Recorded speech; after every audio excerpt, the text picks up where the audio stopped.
ਹਰਜਿਸ TV ਤੇ ਤੁਹਾਡਾ ਸਾਰਿਆਂ ਦਾ ਸਵਾਗਤ ਹੈ। ਲੇਖਕਾਂ ਦੀਆਂ ਜੀਵਨ ਯਾਦਾਂ ਦੀ ਲੜੀ ਦੇ ਅੰਤਰਗਤ ਅੱਜ ਅਸੀਂ ਤੁਹਾਡੇ ਨਾਲ ਗੁਲਜ਼ਾਰ ਸਿੰਘ ਸੰਧੂ ਹੋਰਾਂ ਦੇ ਜੀਵਨ ਦੀ ਇੱਕ ਯਾਦ ਸਾਂਝੀ ਕਰਾਂਗੇ ਤੇ ਇਹ ਵੀ ਜ਼ਿਕਰਯੋਗ ਹੈ ਕਿ ਇਹ ਯਾਦ ਮਾਰਚ 2008 ਵਿੱਚ ਛਪੀ ਖੁਸ਼ਵੰਤ ਬਰਗਾੜੀ ਹੋਰਾਂ ਦੀ ਕਿਤਾਬ ਪ੍ਰਵਾਸ ਤੋਂ ਪਹਿਲਾਂ ਦੇ ਵਿੱਚੋਂ ਲਈ ਗਈ ਆ।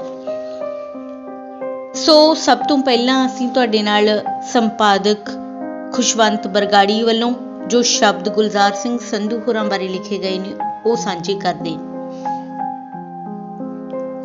ਗੁਲਜ਼ਾਰ ਸਿੰਘ ਸੰਧੂ ਪੰਜਾਬੀ ਬੋਲੀ ਦਾ ਸਨਮਾਨਯੋਗ ਹਸਤਾਖਰ ਹੈ।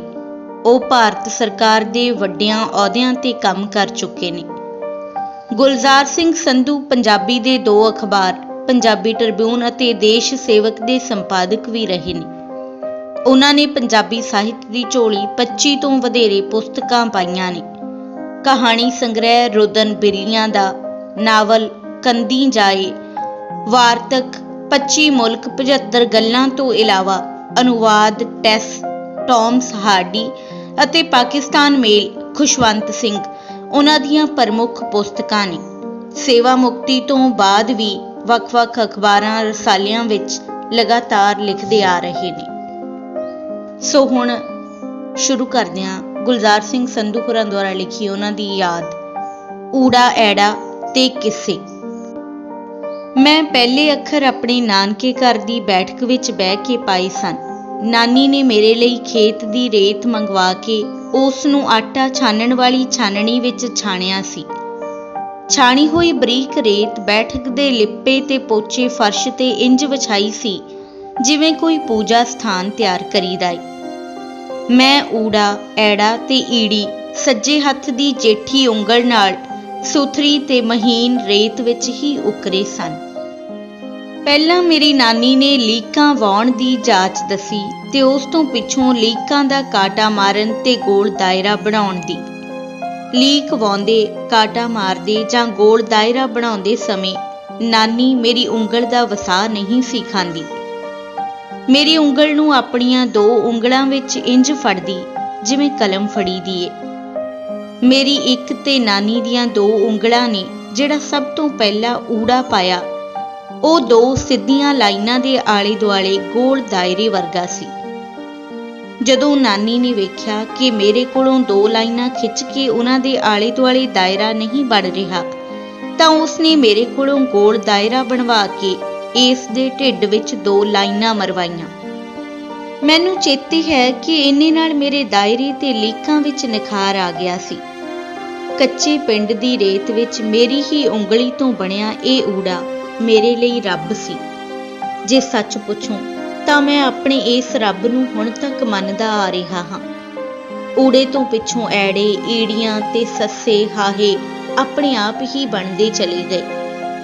ਉਹਨਾਂ ਦੇ ਵਿੰਗ ਵੱਲ ਨਾਨੀ ਦੇ ਪਿਆਰ ਤੇ ਫਰਸ਼ ਤੇ ਵਿਛੇ ਰੇਤ ਦਾ ਮਾਣ ਰੱਖਣ ਲਈ ਆਪਣੇ ਆਪ ਹੀ ਠੀਕ ਹੁੰਦੇ ਚਲੇ ਜਾਂਦੇ। ਇਹ ਅੱਖਰ ਸਨ, ਊੜੇ ਦਾ ਮੁਕਾਬਲਾ ਨਹੀਂ ਸਨ ਕਰ ਸਕਦੇ। ਸਮਾਂ ਪਾ ਕੇ ਊੜਾ ਵੀ ਗੋਲ ਦਾਇਰੇ ਦੇ ਢਿੱਡ ਵਿੱਚ 2 ਲੀਕਾਂ ਦੀ ਥਾਂ 2 ਲੀਕਾਂ ਦੁਆਲੇ ਅੰਬ ਰੂਪੀ ਦਾਇਰੇ ਦਾ ਰੂਪ ਧਾਰ ਗਿਆ। ਇਸ ਰੂਪ ਦਾ ਦਿਨ ਪਰ ਦਿਨ ਨਿਖਰਦੇ ਜਾਣਾ ਕੁਦਰਤੀ ਸੀ। ਬਾਕੀ ਅੱਖਰਾਂ ਦਾ ਵੀ ਤੇ ਫਿਰ ਅੱਖਰਾਂ ਤੋਂ ਬਣਨ ਵਾਲੇ ਸ਼ਬਦਾਂ ਤੇ ਸ਼ਬਦਾਂ ਤੋਂ ਬਣਨ ਵਾਲੇ ਵਾਕਾਂ ਦਾ। ਧਰਤੀ ਦੇ ਵਿਹੜੇ ਨੂੰ ਲੱਕੜੀ ਦੀ ਫੱਟੀ, ਰੇਤ ਨੂੰ ਸਿਆਹੀ ਤੇ ਉਂਗਲ ਨੂੰ ਕਲਮ ਦਾ ਰੂਪ ਧਾਰਦਿਆਂ ਬਹੁਤੀ ਦੇਰ ਨਹੀਂ ਲੱਗੀ।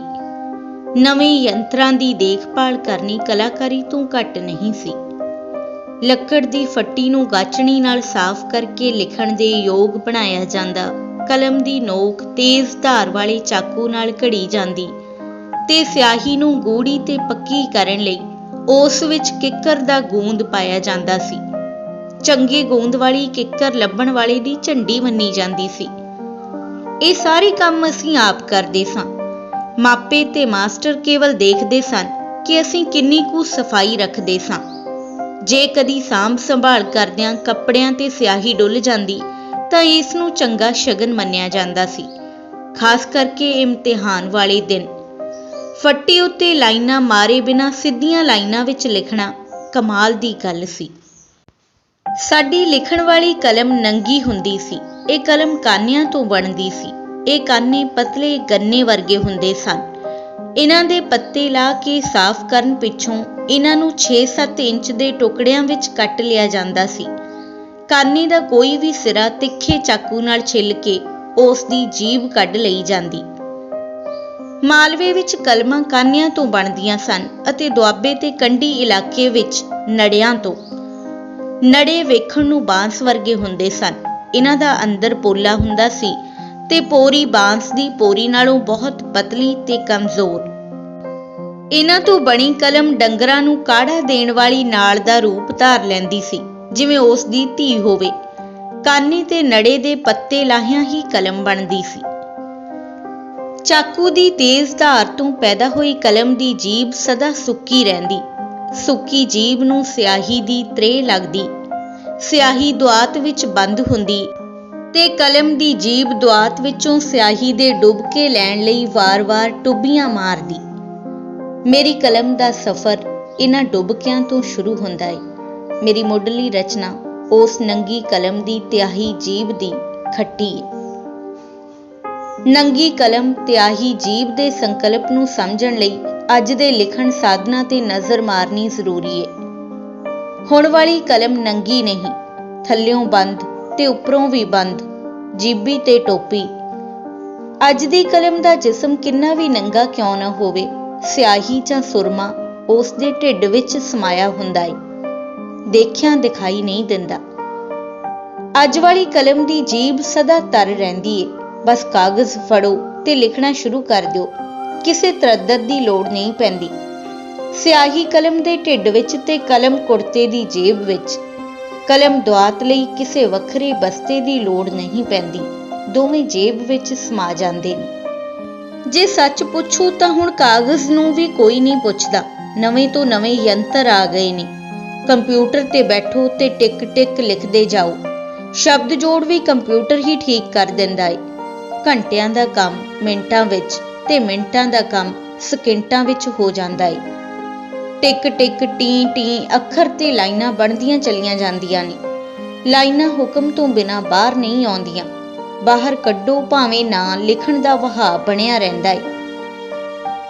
ਬਿਜਲੀ ਦੀ ਰਫ਼ਤਾਰ ਨਾਲ ਕੇਵਲ ਬਿਜਲੀ ਦਾ ਜਾਣਾ ਹੀ ਵਿਘਨ ਪਾ ਸਕਦਾ ਏ ਤੇ ਜਾਂ ਫਿਰ ਦਿਮਾਗ ਦਾ ਥੱਕਣਾ, ਹੋਰ ਕੋਈ ਅੜਿੱਕਾ ਨਹੀਂ। ਕੁਝ ਵੀ ਹੋਵੇ, ਨੰਗੀ ਕਲਮ ਤਿਆਹੀ ਜੀਭ ਦਾ ਕੋਈ ਬਦਲ ਨਹੀਂ। ਉਹਦੇ ਵਿੱਚ ਚਿੱਤਰਕਾਰੀ ਸੀ ਤੇ ਕਲਾ ਸੀ।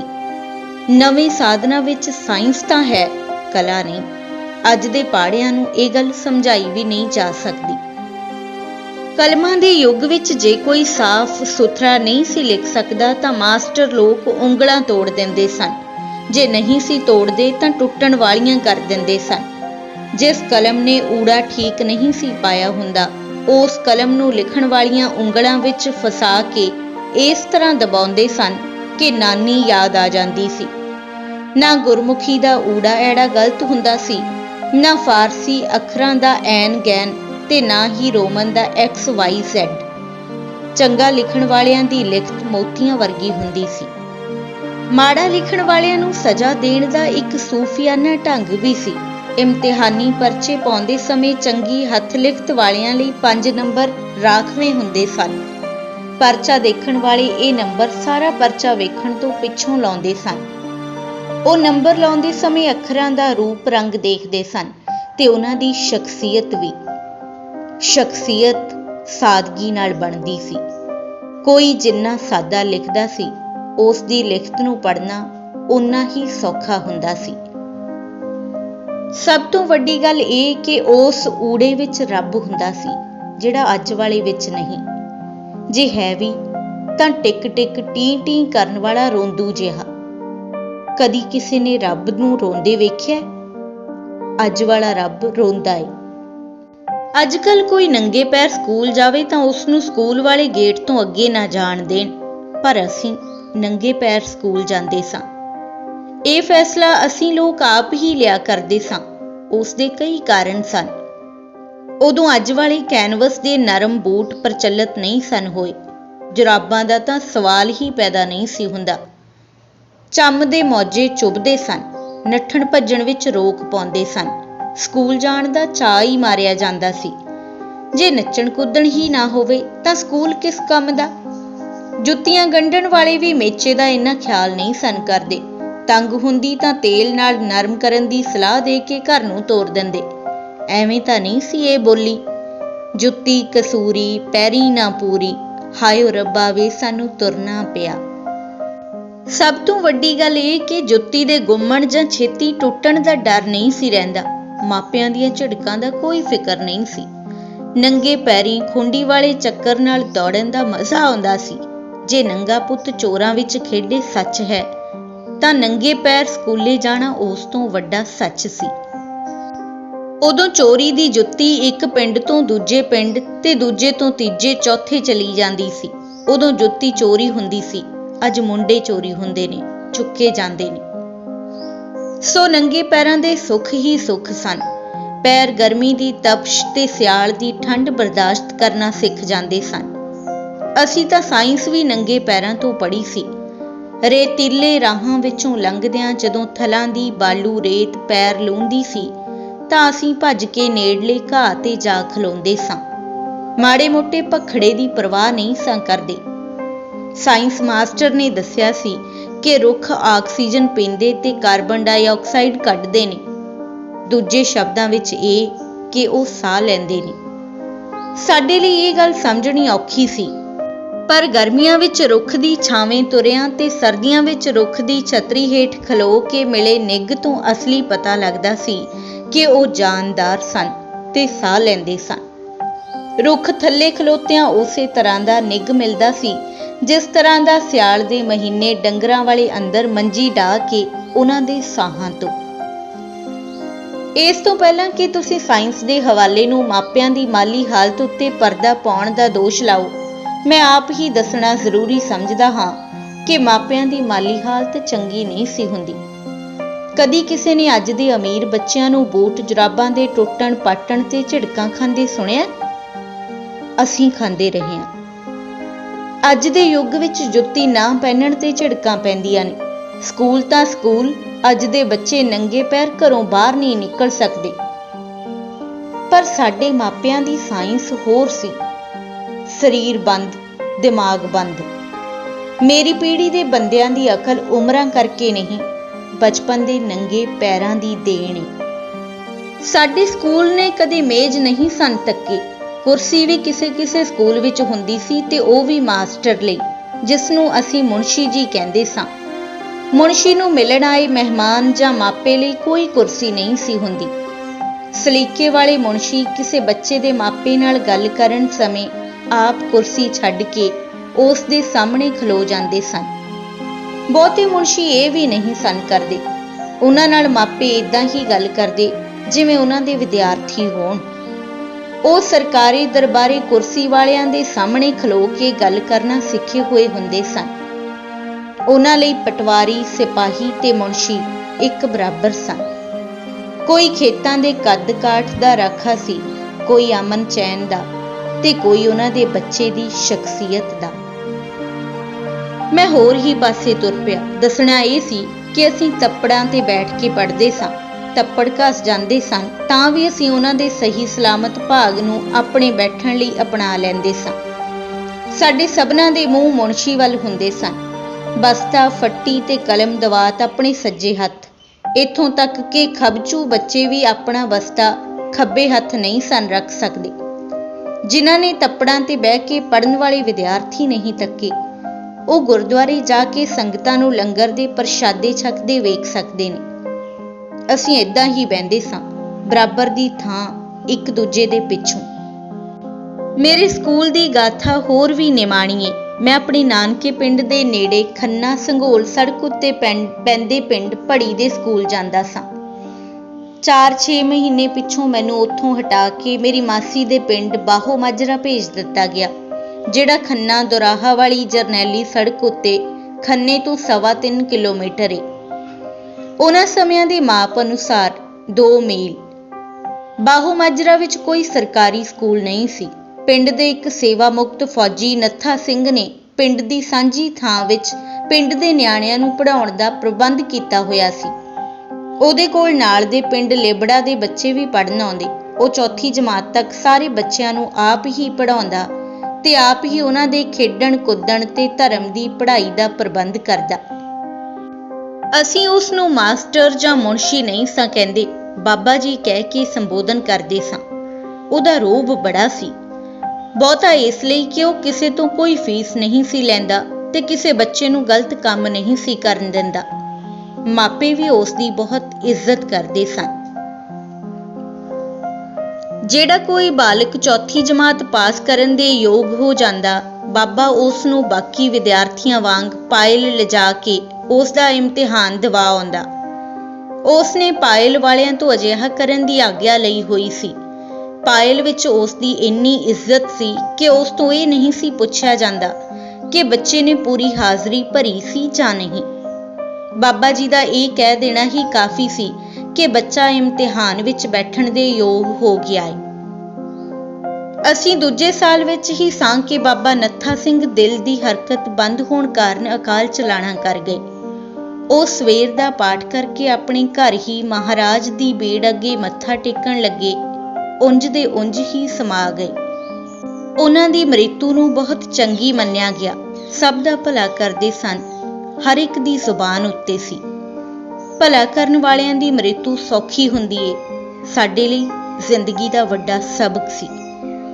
ਇਸ ਸਬਕ ਨਾਲ ਸਾਡੀ ਪੜ੍ਹਾਈ ਬੰਦ ਹੋ ਗਈ। ਪਤਾ ਨਹੀਂ ਕਿਵੇਂ ਬਾਬਾ ਜੀ ਦੇ ਭੋਗ ਦੀ ਰਸਮ ਤੋਂ ਪਹਿਲਾਂ ਹੀ ਪਿੰਡ ਵਾਲਿਆਂ ਨੇ ਪਿੰਡ ਦੇ ਇੱਕ ਬਚਨ ਸਿੰਘ ਨਾਮੀ ਵਿਅਕਤੀ ਨੂੰ ਸਕੂਲ ਚੱਲਦਾ ਰੱਖਣ ਲਈ ਮਨਾ ਲਿਆ। ਉਹ ਚਿਉਰ ਭਾਵ ਮਹਿਰਾ ਸ਼੍ਰੇਣੀ ਦਾ ਸੀ ਤੇ ਹਾਲੀ ਕਿਧਰੇ ਨੌਕਰੀ ਨਹੀਂ ਸੀ ਲੱਗਿਆ। ਇਸ ਗੱਲ ਦਾ ਸਾਨੂੰ ਪਤਾ ਨਹੀਂ ਲੱਗਿਆ ਕਿ ਉਹ ਤਨਖਾਹ ਲੈਂਦਾ ਸੀ ਜਾਂ ਨਹੀਂ, ਪਰ ਇੰਨਾ ਜ਼ਰੂਰ ਚੇਤੇ ਹੈ ਕਿ ਧਾਰਮਿਕ ਸਿੱਖਿਆ ਤੋਂ ਬਿਨਾਂ ਬਾਕੀ ਸਾਰੀ ਦੀ ਸਾਰੀ ਪੜ੍ਹਾਈ ਕਰਵਾਉਣ ਵਿੱਚ ਉਹ ਵੀ ਓਨਾ ਹੀ ਚੰਗਾ ਸੀ ਜਿੰਨਾ ਬਾਬਾ ਨੱਥਾ ਸਿੰਘ। ਜੇ ਫਰਕ ਪਿਆ ਸੀ ਤਾਂ ਕੇਵਲ ਇੰਨਾ ਕਿ ਅਸੀਂ ਉਸ ਨੂੰ ਬਾਬਾ ਜੀ ਦੀ ਥਾਂ ਮਾਸਟਰ ਜੀ ਕਹਿਣ ਲੱਗ ਪਏ ਸਾਂ। ਉਹ ਨੱਥਾ ਸਿੰਘ ਨਾਲੋਂ 20 ਸਾਲ ਛੋਟਾ ਸੀ। ਪਿੰਡ ਦੇ ਮੋਹਤਬਾਰ ਬੰਦਿਆਂ ਨੇ ਉਸ ਨੂੰ ਪਾਇਲ ਲਿਜਾ ਕੇ ਉਸ ਦੀ ਜਾਣ ਪਛਾਣ ਬਾਬਾ ਜੀ ਦੇ ਜਾਨਸ਼ੀਨ ਵਜੋਂ ਕਰਵਾ ਦਿੱਤੀ ਸੀ। ਇਸ ਤੋਂ ਵੱਧ ਹੋਰ ਕਿਸੇ ਕਾਨੂੰਨੀ ਜਾਂ ਤਕਨੀਕੀ ਕਾਰਵਾਈ ਦੀ ਲੋੜ ਨਹੀਂ ਸਮਝੀ ਗਈ।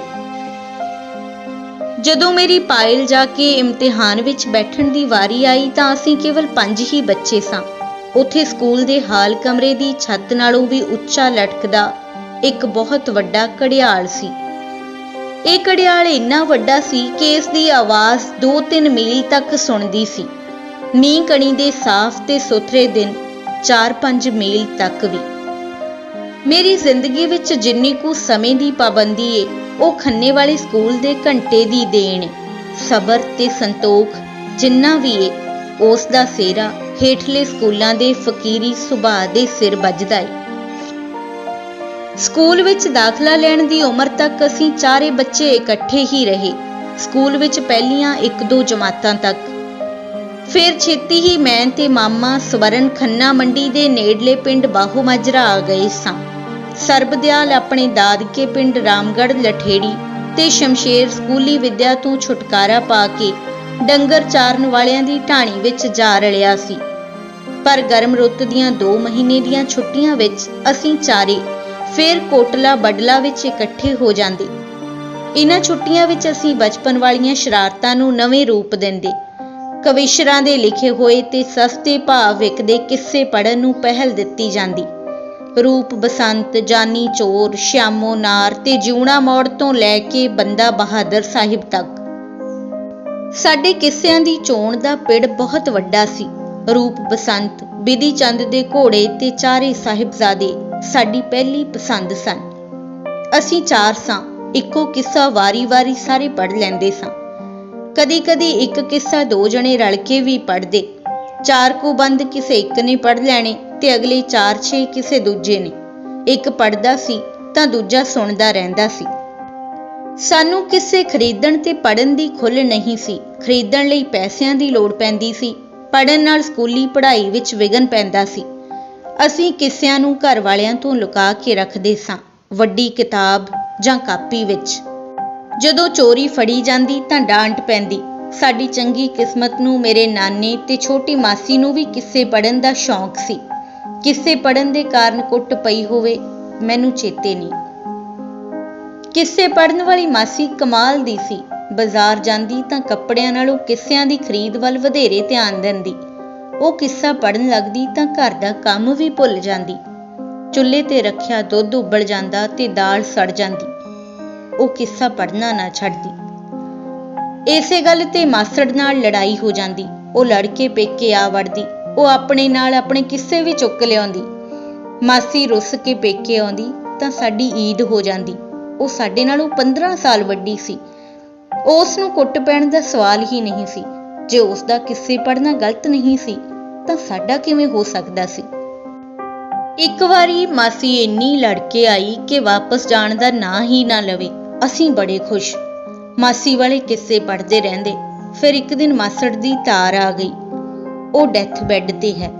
ਪੜ੍ਹਨ ਵਾਲੇ ਨੇ ਬੈੱਡ ਤੇ ਡੈਥ ਇਕੱਠੇ ਕਰ ਦਿੱਤੇ। ਮਾਸੜ ਨੂੰ ਅਗਲੀ ਦੁਨੀਆ ਵਿੱਚ ਘੱਲ ਛੱਡਿਆ। ਮੇਰੇ ਨਾਨਕੇ ਪਰਿਵਾਰ ਨੂੰ ਹੱਥਾਂ ਪੈਰਾਂ ਦੀਆਂ ਪੈ ਗਈਆਂ। ਮਾਸੀ ਦੀ ਵੱਡੀ ਭੈਣ, ਮਾਂ ਤੇ ਚਾਚੀ ਉਸ ਦੇ ਨਾਲ ਉਸ ਦੇ ਸਹੁਰੇ ਪਿੰਡ ਜਾਣ ਦੀ ਤਿਆਰੀ ਕਰਨ ਲੱਗੀਆਂ। ਮਾਸੀ ਨੂੰ ਵੀ ਤਿਆਰ ਹੋਣਾ ਪਿਆ। ਜਦੋਂ ਤੁਰਨ ਲੱਗੀਆਂ ਤਾਂ ਮਾਸੀ ਨਾ ਲੱਭੇ। ਪਿਛਲੀ ਕੋਠੜੀ ਵਿੱਚ ਜਾ ਕੇ ਤੱਕਿਆ ਤਾਂ ਮਾਸੀ ਅੰਦਰਲੇ ਸੰਦੂਕ ਵਿੱਚ ਕੱਪੜੇ ਫਰੋਲ ਰਹੀ ਸੀ। ਨਾਨੀ ਨੇ ਪੁੱਛਿਆ ਕਿ ਦੇਰ ਕਿਉਂ ਕਰ ਰਹੀ ਹੈ? ਤਾਂ ਮਾਸੀ ਦਾ ਮੂੰਹ ਸਿਰ ਸੰਦੂਕ ਵਿੱਚ ਸੀ। ਅੰਦਰੋਂ ਹੀ ਬੋਲੀ, ਮੇਰਾ ਜਾਨੀ ਚੋਰ ਦਾ किस्सा ਨਹੀਂ ਲੱਭ ਰਿਹਾ। ਨਾਨੀਆਂ ਤੇ ਮਾਸੀਆਂ ਦਾ ਹਾਸਾ ਨਿਕਲ ਗਿਆ। ਮਾਸੀ ਨੂੰ ਉੱਕੀ ਚਿੰਤਾ ਨਹੀਂ ਸੀ। ਉਹ ਸ਼ਾਇਦ ਮਾਸੜ ਨੂੰ ਦੂਜਿਆਂ ਨਾਲੋਂ ਵਧੇਰੇ ਜਾਣਦੀ ਸੀ। ਉਸ ਨੇ ਓਨਾ ਚਿਰ ਸੰਦੂਕ ਵਿੱਚੋਂ ਸਿਰ ਨਾ ਕੱਢਿਆ ਜਦੋਂ ਤੱਕ ਉਸ ਨੂੰ किस्सा ਨਹੀਂ ਮਿਲਿਆ। ਮਾਸੜ ਦੇ ਪਿੰਡ ਜਾ ਕੇ ਵੇਖਿਆ, ਮਾਸੜ ਠੀਕ ਠਾਕ ਸੀ। ਮਾਸੀ ਆਪਣੇ ਸਹੁਰੇ ਘਰ ਚਲੀ ਗਈ। ਸਾਡੇ ਮਨ ਭਾਉਂਦੇ किस्से ਵੀ ਉਹਦੇ ਨਾਲ ਹੀ ਚਲੇ ਗਏ। ਸਾਨੂੰ किस्से ਖਰੀਦਣ ਲਈ ਪੈਸੇ ਕੌਣ ਦਿੰਦਾ? ਅਸੀਂ ਖੰਨਾ ਮੰਡੀ ਨੂੰ ਜਾਣ ਵਾਲੇ ਮੂੰਗਫਲੀ ਜਾਂ ਦਾਣਿਆਂ ਦੇ ਗੱਡਿਆਂ ਤੋਂ ਥੋੜੇ ਬਹੁਤ ਦਾਣੇ ਮੰਗ ਕੇ ਆਪਣੇ ਬਸਤਿਆਂ ਵਿੱਚ ਪਾ ਲੈਂਦੇ ਤੇ ਇਕੱਠੇ ਕੀਤੇ ਦਾਣੇ ਤੇ ਮੂੰਗਫਲੀ ਖੰਨੇ ਪਹੁੰਚ ਕੇ ਮੰਡੀ ਵਿੱਚ ਵੇਚ ਦਿੰਦੇ। ਵਿਕਰੀ ਤੋਂ ਮਿਲੇ ਆਨੇ ਦੁਆਨੀਆਂ किस्से ਖਰੀਦਣ ਦੇ ਕੰਮ ਆਉਂਦੇ। ਜਦੋਂ किस्सा ਖਰੀਦਣ ਲਈ ਪੈਸੇ ਜਮ੍ਹਾਂ ਹੋ ਜਾਂਦੇ ਤਾਂ ਅਸੀਂ ਕੱਛਾਂ ਵਜਾਉਂਦੇ ਬਾਜ਼ਾਰ ਜਾ ਵੜਦੇ। ਪੈਸੇ ਜਮ੍ਹਾਂ ਕਰਨ ਦੀਆਂ ਮਾਮੇ ਸਵਰਨ ਕੋਲ ਹੋਰ ਵੀ ਜੁਗਤਾਂ ਸਨ। ਉਹ ਗੁਰਦੁਆਰੇ ਜਾ ਕੇ ਦੁਆਨੀ ਦਾ ਮੱਥਾ ਟੇਕਦਾ ਤਾਂ 14 ਆਨੇ ਚੁੱਕ ਲੈਂਦਾ। ਜੇ ਅੰਬ ਖਰਬੂਜੇ ਖਰੀਦਣੇ ਹੁੰਦੇ ਤਾਂ ਵੇਚਣ ਵਾਲੇ ਨੂੰ ਸਭ ਤੋਂ ਦੂਰ ਵਾਲਾ ਅੰਬ ਜਾਂ ਖਰਬੂਜਾ ਚੁੱਕਣ ਤੋਰ ਦਿੰਦਾ ਤੇ ਉਸ ਦੀ ਬੋਰੀ ਦਾ ਪੱਲਾ ਚੁੱਕ ਕੇ ਉਸ ਵਿੱਚੋਂ ਪੈਸੇ ਚੁੱਕ ਲੈਂਦਾ। ਉਹ ਇਸ ਅਮਲ ਨੂੰ ਚੋਰੀ ਨਹੀਂ ਸੀ ਕਹਿੰਦਾ, ਕਿੱਸਿਆਂ ਲਈ ਪੈਸੇ ਇਕੱਠੇ ਕਰਨਾ ਕਿਹਾ ਕਰਦਾ ਸੀ। ਅਸੀਂ ਇਸ ਤਰ੍ਹਾਂ ਜਮ੍ਹਾਂ ਕੀਤੇ ਪੈਸੇ ਖਾਣ ਪੀਣ ਉੱਤੇ ਨਹੀਂ ਸੀ ਖਰਚਦੇ। ਮੇਰਾ ਨਾਨਕਾ ਪਰਿਵਾਰ ਬਹੁਤ ਵੱਡਾ ਸੀ। ਉੱਥੇ ਖਾਣ ਪੀਣ ਦੀ ਕੋਈ ਮਨਾਹੀ ਨਹੀਂ ਸੀ। ਸਾਨੂੰ ਸਕੂਲੇ ਜਾਣ ਲਈ ਘਿਓ ਸ਼ੱਕਰ ਦੀ ਚੂਰੀ ਤੇ ਪਰੌਂਠੇ ਵੀ ਮਿਲਦੇ ਰਹਿੰਦੇ ਸਨ, ਪਰ ਕਿੱਸਿਆਂ ਲਈ ਪੈਸੇ ਨਾ ਮਿਲਦੇ। ਮਾਮੇ ਸਵਰਨ ਦੀਆਂ ਜੁਗਤਾਂ ਵਿੱਚ ਇੱਕ ਜੁਗਤ किस्से ਚੋਰੀ ਕਰਨਾ ਵੀ ਸੀ। ਉਹ ਇਹ ਕੰਮ ਵੱਡੇ ਮੇਲਿਆਂ ਵਿੱਚ ਵੀ ਕਰਦਾ। ਜੁਗਤ ਇਹ ਸੀ ਕਿ ਮਾਮਾ किस्सा ਖਰੀਦਣ ਸਮੇਂ ਛੋਟਾ ਮੋਟਾ किस्सा ਸਟਾਲ ਤੋਂ ਚੁੱਕ ਕੇ ਕਿਸੇ ਸਾਡੇ ਵਰਗੇ ਨੂੰ ਫੜਾ ਦਿੰਦਾ ਜਿਹੜਾ ਉਸ ਦੇ ਪਿੱਛੇ ਖੜਾ ਹੁੰਦਾ ਸੀ। ਸਾਡੇ ਵਰਗਿਆਂ ਵਿੱਚ ਮੈਂ ਵੀ ਸ਼ਾਮਲ ਸਾਂ। ਸਵਰਨ ਦੇ ਫੜਾਏ किस्से ਲੈ ਕੇ ਮੈਂ ਵੀ ਪਿੱਛੋਂ ਖਿਸਕਦਾ ਰਿਹਾ ਹਾਂ। ਇਹ ਠੱਗੀ ਬਹੁਤੀ ਭੀੜ ਵਿੱਚ ਹੀ ਚੱਲਦੀ ਸੀ ਤੇ ਇਹੋ ਜਿਹੀ ਭੀੜ ਰੋਜ਼ ਨਹੀਂ ਸੀ ਜੁੜਦੀ। ਸਾਰੇ ਧਾਰਮਿਕ ਦੀਵਾਨ ਤੇ ਮੇਲੇ ਦਸੰਬਰ ਜਨਵਰੀ ਦੇ ਮਹੀਨੇ ਖਤਮ ਹੋ ਜਾਂਦੇ ਨੇ। ਖਾਲੀ ਸਮਿਆਂ ਵਿੱਚ ਮਾਮਾ ਸਵਰਨ ਵੱਡੀ ਦੁਕਾਨ ਉੱਤੇ ਵੱਡਾ किस्सा ਖਰੀਦ ਕੇ ਛੋਟਾ किस्सा ਉਹਦੇ ਵਿੱਚ ਦੇ ਕੇ ਮੈਨੂੰ ਫੜਾ ਦਿੰਦਾ। ਪੈਸੇ ਕੇਵਲ ਵੱਡੇ किस्से ਦੇ ਦਿੱਤੇ ਜਾਂਦੇ। ਉਹ ਧਾਰਮਿਕ ਹਿੱਤ ਵਿੱਚ ਕੀਤੀ ਚੋਰੀ ਨੂੰ ਚੋਰੀ ਨਹੀਂ ਸੀ ਮੰਨਦਾ। ਇਸ ਕੰਮ ਲਈ ਮੌਤ ਤੋਂ ਪਿੱਛੋਂ ਧਰਮਰਾਜ ਵੱਲੋਂ ਨਿਵਾਜੇ ਜਾਣਾ ਵੀ ਉਸ ਦੀ ਸੋਚ ਦਾ ਹਿੱਸਾ ਸੀ। ਮਾਮੇ ਨੇ ਨਰਕ ਸੁਰਗ ਜਾਣ ਦੀਆਂ ਸ਼ਰਤਾਂ ਤੇ ਵਿਧੀਆਂ ਵੀ ਆਪ ਹੀ ਘੜੀਆਂ ਸਨ, ਆਪਣੀ ਮਰਜ਼ੀ ਦੀਆਂ। ਇੱਕ ਵਾਰੀ ਸੁਰਗ ਜਾਣ ਦੀ ਕਾਰਵਾਈ ਅਧੀਨ ਅਸੀਂ ਦੋਵੇਂ ਖੰਨਾ ਮੰਡੀ ਦੇ ਪੁਸਤਕ ਬਾਜ਼ਾਰ ਵਿੱਚ किस्सा ਖਰੀਦਣ ਗਏ। ਮਾਮੇ ਨੇ ਇੱਕ किस्से ਦੀ ਕੀਮਤ ਦੇ ਕੇ ਉਹ किस्सा ਮੈਨੂੰ ਫੜਾ ਦਿੱਤਾ। ਇੱਕ ਛੋਟਾ किस्सा ਉਸਨੇ ਪਹਿਲਾਂ ਹੀ ਵੱਡੇ किस्से ਵਿੱਚ ਪਾ ਛੱਡਿਆ ਸੀ। ਮੈਨੂੰ ਇਸ ਵੇਲੇ ਨਾ ਹੀ ਛੋਟੇ किस्से ਦਾ ਨਾਮ ਪਤਾ ਸੀ ਤੇ ਨਾ ਹੀ ਵੱਡੇ किस्से ਦਾ। ਜਦੋਂ ਅਸੀਂ किस्सा ਲੈ ਕੇ ਦੁਕਾਨ ਤੋਂ ਤੁਰਨ ਲੱਗੇ ਤਾਂ ਦੁਕਾਨਦਾਰ ਨੇ ਖਰੀਦਿਆ ਹੋਇਆ किस्सा ਦੇਖਣਾ ਚਾਹਿਆ।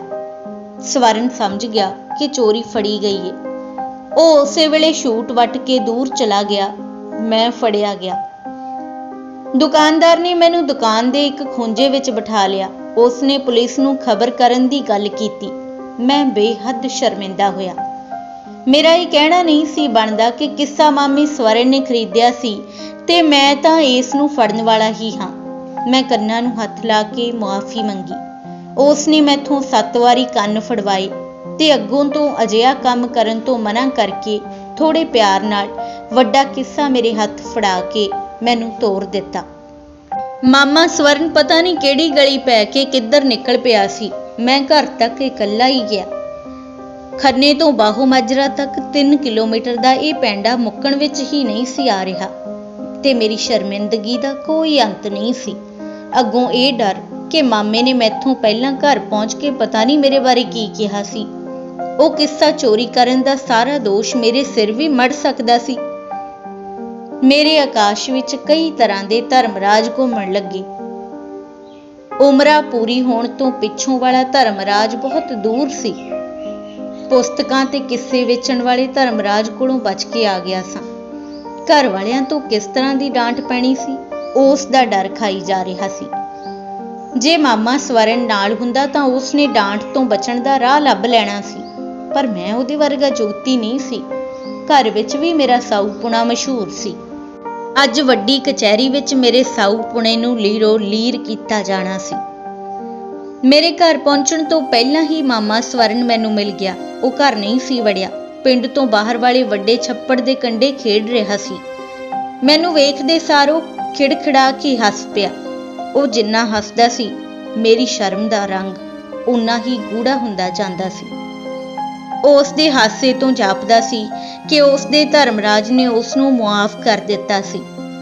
ਉਹ ਧਰਮਰਾਜ ਨੂੰ ਭੰਬਲ ਭੂਸੇ ਪਾ ਸਕਦਾ ਸੀ। ਉਹ ਧਰਮਰਾਜ ਨਾਲ ਨਿਪਟ ਚੁੱਕਾ ਸੀ। ਉਹ ਮੈਨੂੰ ਜੱਫੀ ਵਿੱਚ ਲੈ ਕੇ ਇਸ ਤਰ੍ਹਾਂ ਘਰ ਜਾ ਵੜਿਆ ਜਿਵੇਂ ਕੁਝ ਨਾ ਹੋਇਆ ਹੋਵੇ। ਮੇਰੇ ਮਨ ਵਿੱਚ ਪੁਸਤਕਾਂ ਵੇਚਣ ਵਾਲੇ ਦੁਕਾਨਦਾਰ ਦੀ ਐਨਕ ਪਿਛਲੀਆਂ ਅੱਖਾਂ ਹਾਲੇ ਵੀ ਉਸੇ ਤਰ੍ਹਾਂ ਸਨ। ਸੋ ਦਰਸ਼ਕੋ, ਇਹ ਸੀ ਗੁਲਜ਼ਾਰ ਸੰਧੂ ਹੋਰਾਂ ਦੇ ਜੀਵਨ ਦੇ ਵਿੱਚ ਬਚਪਨ ਦੇ ਅਹਿਮ ਪੜਾਅ ਦੀ ਇੱਕ ਯਾਦ। ਤੇ ਜੇਕਰ ਤੁਸੀਂ ਅਜਿਹੀਆਂ ਹੋਰ ਯਾਦਾਂ ਜਾਂ ਰਚਨਾਵਾਂ ਦੇ ਨਾਲ ਜੁੜਨਾ ਚਾਹੁੰਦੇ ਹੋ, ਦੇਖਣਾ ਚਾਹੁੰਦੇ ਹੋ, ਸੁਣਨਾ ਚਾਹੁੰਦੇ ਹੋ ਤਾਂ ਤੁਸੀਂ ਹਰਜਸ ਟੀਵੀ ਨੂੰ ਸਬਸਕ੍ਰਾਈਬ ਕਰੋ ਅਤੇ ਸਾਂਝਾ ਕਰੋ।